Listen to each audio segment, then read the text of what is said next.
There's quite a few things that we know now about the state of the movement that we may not have known before. One of them is that there's an enormous seething potential out there that has not gelled or come together around a given focus. We know a few other things too, but I'm going to focus on that one attribute. There are millions of not people but organizations doing good work in complete, almost complete isolation from one another. We also know that they don't have a story. They have some heartfelt values, but compared to certain reactionary groups, whom I will not mention, they don't have an explanation. If you stop them on the street corner and say, okay, what do you guys want? I'm intrigued. They will not be able to tell you. PUP, or the Progressive Unity Project, is an attempt to address those weaknesses within those strengths, to allow those strengths to come out. The way it will work is we're going to build a model which will inject spiritual values into the global system through these various components of the progressive movement. And these spiritual values will be based around a single aphorism of Martin Luther King, who said we must change from being a thing-oriented civilization to a person-oriented civilization.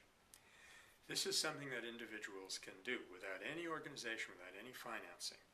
So that immediately starts to make us look a little bit like Charkha, like Gandhi's famous constructor program, which had this spinning activity at the center, which virtually anybody could get a simple wheel and start spinning.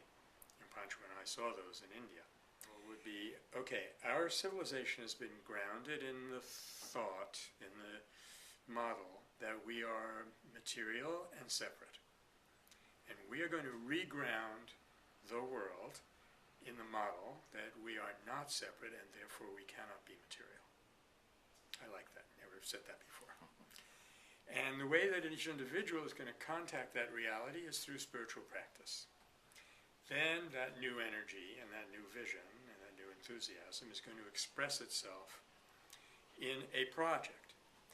And that project will relate to possibly one of 18 major areas. So let's say that you're a member of the Alternatives to Violence Project, AVP. You're a good birthright Quaker, and you go into San Quentin and you do AVP workshops. One of our 18 projects is called Restorative Justice. So you're connected to the PUP, if you will, via that project. So you now feel that what you're doing is in resonance with what somebody who's saving the whales or stopping arms sales, something like that, is doing.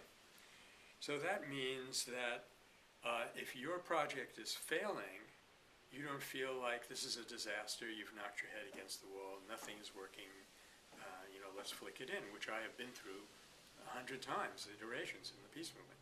Rather, you feel, okay, this isn't working, but that is. So what does that tell us? Maybe right now, we should be shifting our emphasis over to there. Make some breakthroughs. In other words, once you have this model, you can begin to think strategically. Now, whether you have individuals coming up with their own strategy, or you have a strategist or a strategic tank, we haven't gotten that far down the road yet. Now, what Metta in particular is planning to do is basically develop the model. And beyond that, possibly almost nothing. As I say, we're going to go public with it at this convergence in Memphis in October, Gandhi's birth month. We're going to obviously have it on our website. We're going to talk about it whenever it seems appropriate. But our vision is not like what we did with Sane Freeze. In other words, let's create an umbrella organization with central headquarters in Washington, D.C., which collects money and decides on projects. There could be lots of such organizations. And if somebody wants to do a PUP organization, more power to them. But that's not our model. That's not our approach. Right. Well, one of the major things that we know about the structure of the movement right now is that, with very few exceptions, everything that's going on is either constructive program or obstructive program.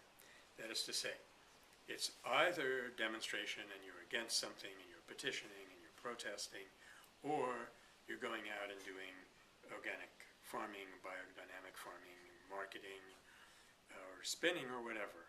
So you're doing one or the other. But what the genius of Gandhi was to embrace these two in a very, very big way and have them both always alive, so that when satyagraha, when obstructive program wasn't possible, you fell back on constructive program. So you didn't lose your continuity. So when the time came for obstructive program, you were ready. You had 10 years of training, bonding, community. Not only that, but when the oppressor was saying to you, you know, you need us, you don't know how to do schools, you don't know how to do police work, you say, hey, look, we just did it. So first you create the structures that you need, and then you tell the colonialist, we don't need your version of it, thank you. If you just say, we don't need you, get out of here, then you have disasters on your hand. Now, admittedly, as Gandhi said, our own disasters would be better than your order. But much, much better would be your own order. So, in theory, if you did construct a program very, very well, you would never need obstructive program. Especially now when most of the structures in society are collapsing around our ears. One component of PUP that I haven't mentioned yet is there's also going to be a story, a new story, versions of which have been promoted already by David Corton and other people. So all that we can offer is a coherent vision of the world, put in the narrative form, and a model of how to build it, you know, which is a lot. And don't forget, at the core of this, we're encouraging people to live in a world of relationships, not in a world of objects. Now, obviously, we are in a shattered environment relative to India. India had 700,000 villages, and most villagers were not in touch with one another. Many times you go 3 miles away, they're speaking a different language. But there was a culture that was 5,000 years old that was holding everybody together. And you had sadhus who were going from village to village promulgating that culture. We don't have that, and I don't know of any artificial way of bringing that into existence. I think all that we can do is create a taste for it and some component of it in this joint working on the spiritual level and on the social level, and hope that organically a new culture will grow up around that. Don't forget, Sky, my whole first career, which I practiced for close to half a century, was about cultures. You know, how do they express themselves, how do they grow, stuff. And I do not think there's any way to do this in a top-down way. My favorite story is that after Napoleon when it looked like he was going to conquer the world, one of his friends came to him and said, I've just designed a new religion for you, because if you're going to unify the world, it needs to have a unified religion. And he said, that's wonderful, now go out and get crucified. In other words, you cannot sit in a conference chamber and design a culture. Yeah. One mantra, if you will, that we've come up with is, this started during the election when people were so excited about getting Obama elected, and I was one of them, and I don't blame them, don't get me wrong, but we said that ultimately it's not about a different kind of people in power, it's about a different kind of power in people.